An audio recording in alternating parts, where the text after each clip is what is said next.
প্রিয় শিক্ষার্থীবৃন্দ, আশা করি তোমরা ভালো আছো। আজ নবম শ্রেণীর ব্যবসা উদ্যোগ বিষয়ে আমাদের বিদ্যালয় কর্তৃক যে লেসন প্ল্যান দেওয়া হয়েছে, সেই লেসন প্ল্যান অনুযায়ী আজ আমি অষ্টম অধ্যায় আলোচনা করব। ব্যবসা প্রতিষ্ঠানের ব্যবস্থাপনা, এই অধ্যায়ের উপর আজ আলোচনা করব। কিন্তু আলোচনার শুরুতে সরকার কর্তৃক যে অ্যাসাইনমেন্ট ভিত্তিক ক্লাস নেওয়ার কথা বলেছে, সেই বিষয়ে আমি একটু আলোচনা করব। অ্যাসাইনমেন্ট ভিত্তিক ক্লাস আমি গত 2 দিন নিয়েছি।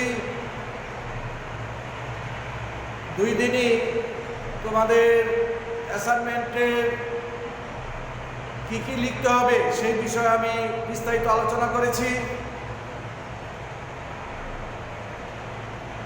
আজও একটু বলতে চাই এই ব্যাপারে। গতকাল খাতা দেওয়ার সময় তোমাদের একটি অ্যাসাইনমেন্টের কি কি লিখতে হবে, বিভিন্ন বিষয়ে কি কি লিখে জমা দিতে হবে, কোন কোন বিষয় এবং কোন কোন বিষয় শিক্ষকের নিকট জমা দিতে হবে, এই ধরনের একটি কাগজ দেওয়া হয়েছে। সেই কাগজে নবম শ্রেণীর অ্যাসাইনমেন্ট ব্যবসা উদ্যোগ বিষয়ের প্রথম ও দ্বিতীয় অধ্যায়ের উপর প্রশ্ন লিখতে বলা হয়েছে। কিন্তু এটার সাথে তোমাদের আরেকটি অধ্যায় দিতে হবে, যেটা আমি গত 2 ক্লাসেই বলেছি। সেটা হচ্ছে তৃতীয় অধ্যায়। তৃতীয় অধ্যায়ের উপর তোমাদের প্রশ্ন লিখে জমা দিতে হবে। প্রথম 2 অধ্যায় যেটা লেসন প্ল্যান গতকালকে দেওয়া হয়েছে, ওটার সাথে এটাও লিখতে হবে। তৃতীয় অধ্যায়ে প্রশ্ন লিখতে হবে। তৃতীয় অধ্যায় হচ্ছে আত্মকর্মসংস্থান। আত্মকর্মসংস্থানের আমি যে প্রশ্নগুলি দিয়েছিলাম, সেই প্রশ্নগুলো হচ্ছে সমন্বিত শিক্ষণফল। প্রথম প্রশ্ন হলো আত্মকর্মসংস্থান ও উদ্যোগের মধ্যে সম্পর্ক ব্যাখ্যা করো। 2 নম্বর হচ্ছে আত্মকর্মসংস্থানের জন্য প্রয়োজনীয় প্রশিক্ষণের প্রয়োজনীয়তা উদ্বুদ্ধকরণের উপায়গুলো বর্ণনা করো। 3 নম্বর প্রশ্ন ছিল বাংলাদেশের আর্থসামাজিক অবস্থা বিবেচনায় আত্মকর্মসংস্থানের উপযুক্ত ও লাভজনক ক্ষেত্রগুলোর নাম। এই 3টি প্রশ্ন ছাড়াও আমি 5টি জ্ঞানমূলক প্রশ্ন ও 4টি অনুধাবনমূলক প্রশ্ন দিয়েছি। এগুলো তোমরা লিখে আগামী 9 তারিখ বিষয় শিক্ষক অর্থাৎ আমার নিকট জমা দিবে। সকাল 11:30 থেকে 1:30 পর্যন্ত সময় জমা দেওয়া। গত ক্লাসে আমি এই 3টি প্রশ্ন নিয়ে আলোচনা করেছিলাম, সংক্ষিপ্ত আলোচনা করেছিলাম। তোমাদের লেখার সুবিধার্থে আবারও আজকেও একটু আলোচনা করে নিচ্ছি। আত্মকর্মসংস্থান উদ্যোগের মধ্যে সম্পর্ক ব্যাখ্যা করো, প্রথম প্রশ্ন যেটা। আমি তোমাদের লেখার সুবিধার জন্য আমি একটু আলোচনা করে দিচ্ছি সংক্ষিপ্ত। আত্মকর্মসংস্থান হলো নিজেই নিজের কর্মসংস্থান সৃষ্টি করা, নিজেকে স্বাবলম্বী করার প্রচেষ্টা। কিন্তু ব্যবসায় উদ্যোগ হচ্ছে নিজের কর্মসংস্থানের পাশাপাশি সমাজের অন্যান্য লোকদেরও কর্মসংস্থানের সুযোগ সৃষ্টি করা, নিজস্ব পুঁজি ও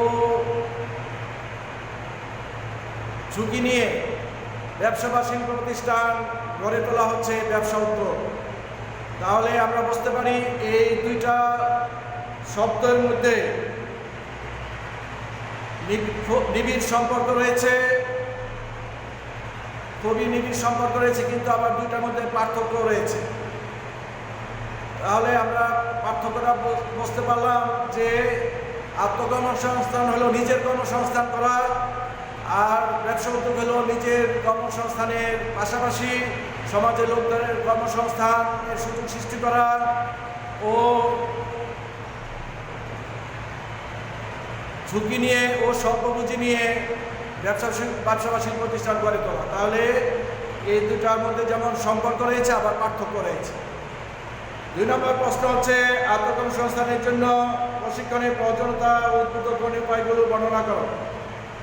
আত্মকর্মসংস্থানের জন্য প্রশিক্ষণ প্রয়োজন। যে কোনো ব্যক্তি নিজস্ব চেষ্টায় যদি সে কর্মসংস্থান করতে চায় তাহলে প্রশিক্ষণের প্রয়োজন। প্রশিক্ষণের কোনো বিকল্প নাই। যে কোনো ব্যবসা প্রতিষ্ঠানে যে কোনো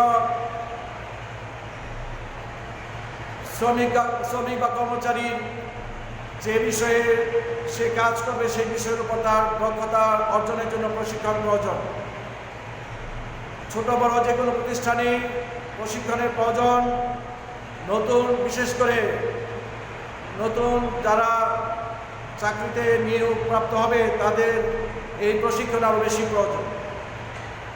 উদ্বুদ্ধকরণের উপায়গুলোর মধ্যে আছে যেমন আমরা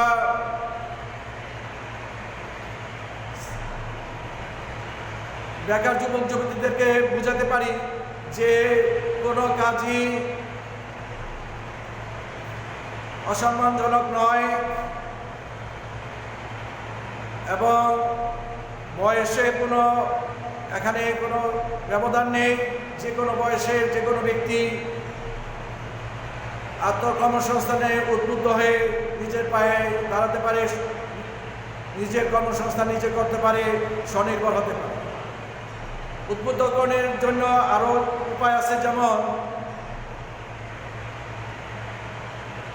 স্ব এলাকায় যারা নাকি স্বাবলম্বী হয়েছে তাদের বিদ্যালয়ে এনে ছাত্রছাত্রীদের তাদের জীবনী যদি তাদেরকে শোনানো হয় কিভাবে তারা স্বাবলম্বী হলো, তাহলে ছাত্রছাত্রীরা উৎসাহিত হবে এবং উদ্যোগী হবে। তাছাড়া আমাদের পাঠ্য বইতে যে সমস্ত উদ্যোক্তাদের জীবনী আছে, সফল উদ্যোক্তাদের জীবনী যদি আমরা পাঠ করি তাহলেও আমরা আত্মকর্মসংস্থানে উদ্বুদ্ধ হতে পারব। তাছাড়া বিদ্যালয় থেকে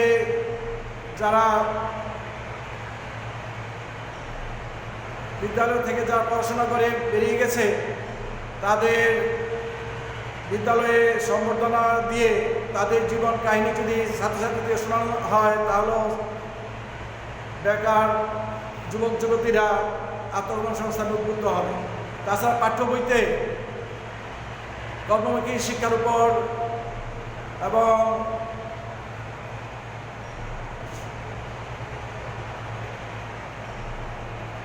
এবং অন্যান্য বিষয় যেগুলো আত্মকর্মসংস্থানের জন্য উপযুক্ত সেই সমস্ত বিষয়গুলো অন্তর্ভুক্ত করতে হবে।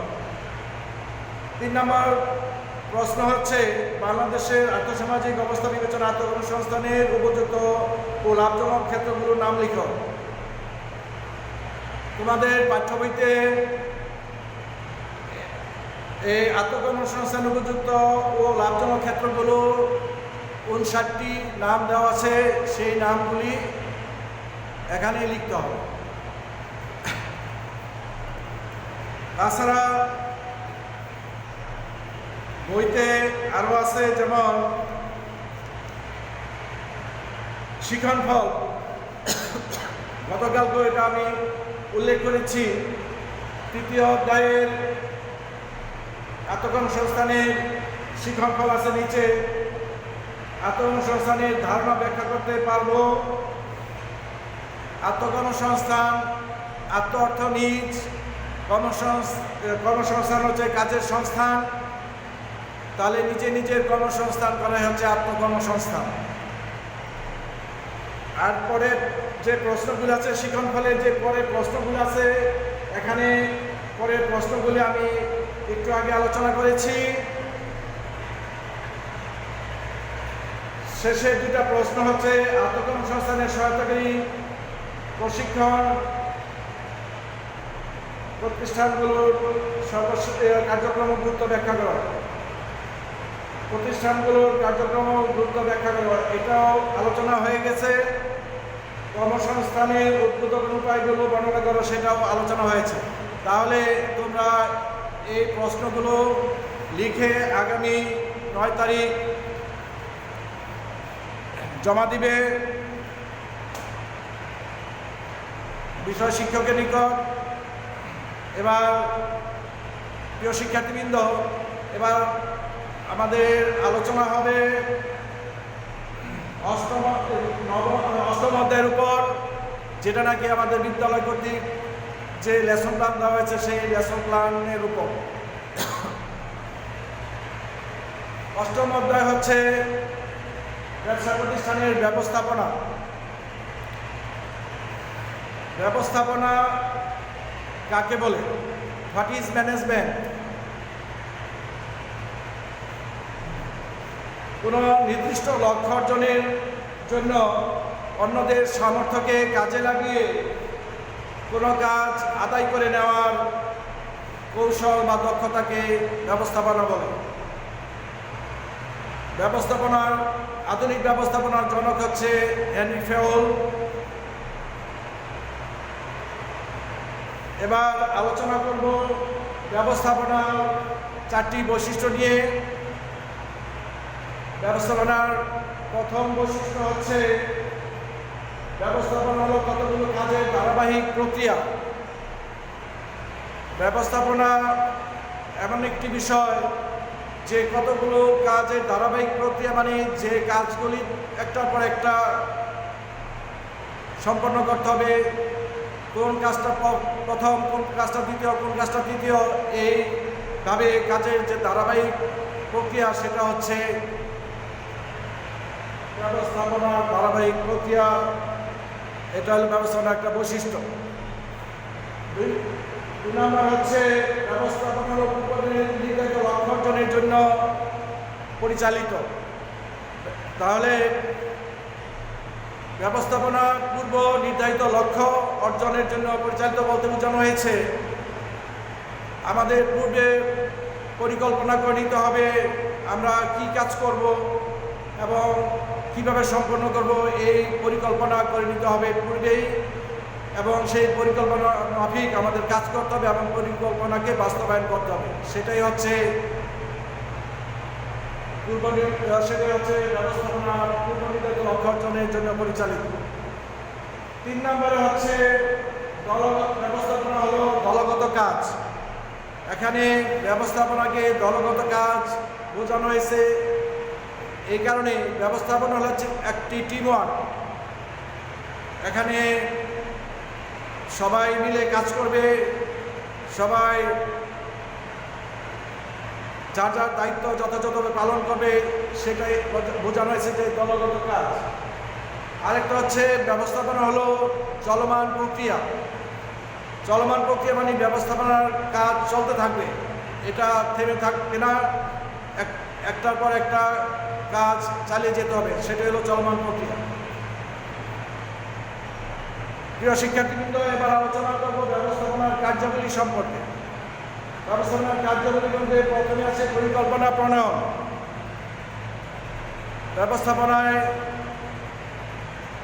কি করতে হবে সেই কাজগুলোর পূর্ব পরিকল্পনা করাই হলো পরিকল্পনা প্রণয়ন। সংগঠিতকরণ। সংগঠিতকরণ হচ্ছে একটি প্রতিষ্ঠানে বিভিন্ন ডিপার্টমেন্ট থাকে, সেই ডিপার্টমেন্টগুলোকে একত্রিত করে কাজ এগিয়ে নেওয়া হচ্ছে, সংগঠিতকরণ। তারপর হচ্ছে কর্মী সংস্থান। কর্মী বা শ্রমিক হচ্ছে একটি প্রতিষ্ঠানের মূল চালিকা শক্তি। মূলধনের পরেই কর্মী সংস্থানের প্রসঙ্গ আসে। তাহলে দক্ষ কর্মী নিয়োগ দিতে হবে এবং কর্মীদের প্রশিক্ষণের ব্যবস্থা করতে হবে। সেই বিষয়গুলো হচ্ছে কর্মী সংস্থানের মধ্যে পড়ে। তারপর হচ্ছে নির্দেশনা দান। নির্দেশনা হচ্ছে একটি প্রতিষ্ঠানের পরিচালনা পরিষদে যারা থাকে তাদের যে আদেশ নিষেধ সেটা অধস্তন পর্যন্ত পৌঁছাতে হবে এবং তাদের নির্দেশনা অনুযায়ী কাজ করতে হবে। সেটা হচ্ছে নির্দেশনা দান। প্রেরণা দান হচ্ছে শ্রমিকদেরকে কাজ আদায় করে নেওয়ার জন্য তাদের মোটিভেশন করা বা প্রেরণা দেওয়া, শ্রমিকদের দিয়ে কীভাবে কাজ আদায় করতে হবে সেটার কৌশলটাই হচ্ছে প্রেরণা দান। তারপরে হচ্ছে সমন্বয় সাধন। বিভিন্ন ডিপার্টমেন্টগুলোকে একত্রিত করে কাজ চালিয়ে নেওয়া হচ্ছে সমন্বয় সাধন এবং বিভিন্ন কাজগুলো কোনটার পর কোন কাজ করতে হবে সেটাই নির্ধারণ করিল সমন্বয় সাধন। তারপর হচ্ছে নিয়ন্ত্রণ। সব ডিপার্টমেন্টগুলোর সাথে সমন্বয় রেখে কাজ এগিয়ে নেওয়া বা চালিয়ে যাওয়া হচ্ছে নিয়ন্ত্রণ। প্রিয় শিক্ষার্থীবৃন্দ, এবার আলোচনা করব নেতৃত্বের ধারণা। নেতৃত্ব বলতে কি বোঝায়? ব্যবসায়ের ক্ষেত্রে নেতৃত্ব বলতে উদ্দেশ্য অর্জনকে সামনে রেখে কাজ সম্পাদনে কর্মীদের উৎসাহিত করার গুণ বা কৌশলই হচ্ছে নেতৃত্ব। আমরা জানি নেতৃত্ব 4 ধরনের হয়। নেতৃত্ব 4 প্রকার: গণতান্ত্রিক নেতৃত্ব, স্বৈরতান্ত্রিক নেতৃত্ব, মুক্ত নেতৃত্ব ও আমলাতান্ত্রিক নেতৃত্ব। এই 4টি বিষয় সম্পর্কে আমি সংক্ষিপ্ত বর্ণনা দিচ্ছি। গণতান্ত্রিক নেতৃত্ব হচ্ছে এখানে শ্রমিকদের মতামত প্রকাশ করার সুযোগ থাকে, মতামত নিয়ে নেতা কাজ করবে এবং নেতার সাথে তারা সরাসরি কথা বলতে পারবে এবং তারা স্বাধীনভাবে কাজ করতে পারবে, সেটা হলো গণতান্ত্রিক নেতৃত্ব। তারপরে হচ্ছে স্বৈরতান্ত্রিক নেতৃত্ব, সেটা হলো নেতা শ্রমিকদের উপর কাজ চাপিয়ে দিয়ে এবং কাজ আদায় করে নেওয়ার যে ক্ষমতা বা দক্ষতা, যে কৌশল ব্যবহার করে, সেটা হলো স্বৈরতান্ত্রিক নেতৃত্ব। স্বৈরতান্ত্রিক নেতৃত্ব শ্রমিকরা গ্রহণ করতে চায় না বা পছন্দ করে না, কারণ এখানে শ্রমিকদের মতামতের কোনো সুযোগ নাই। নেতা বা নেতৃত্বে যারা থাকেন তারা তাদের উপর কাজ চাপে দিয়ে কাজ আদায় করে নেওয়ার মানসিকতা অর্থাৎ নেতিবাচক মনোভাব সবসময় পোষণ করে। তারপর হচ্ছে মুক্ত নেতৃত্ব। নেতা এখানে নীরব থাকেন এবং শ্রমিকরা তাদের স্বাধীন মতন কাজ করেন, যার ফলে এখানে যেহেতু কোনো জবাবদিহিতা নেই, এই কারণে এই সমস্ত কাজে সিদ্ধান্ত নিতে বিলম্ব হয়। তারপরে হচ্ছে আমলাতান্ত্রিক নেতৃত্ব। আমলাতান্ত্রিক নেতৃত্ব হলো এখানে শৃঙ্খলাবোধ বেশি কাজ করে, নেতার আদেশকে বড় করে দেখানো হয় এবং এখানে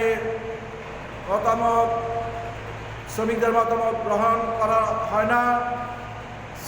শ্রমিকরা তাদের নির্দিষ্ট দায়িত্ব শুধু পালন করে যায়। এই ধরনের নেতৃত্ব হচ্ছে আমলাতান্ত্রিক নেতৃত্ব। আমলাতান্ত্রিক নেতৃত্ব হলো একটি জটিল নেতৃত্ব, যেখানে গণতান্ত্রিক যে মনোভাব, সেই মনোভাব পোষণ করা হয় না। প্রিয় শিক্ষার্থীবৃন্দ, আলোচনা আজকে এখানে শেষ করছি। তোমরা আশা করি ভালো থাকবে, সুস্থ থাকবে। সকলকে ধন্যবাদ।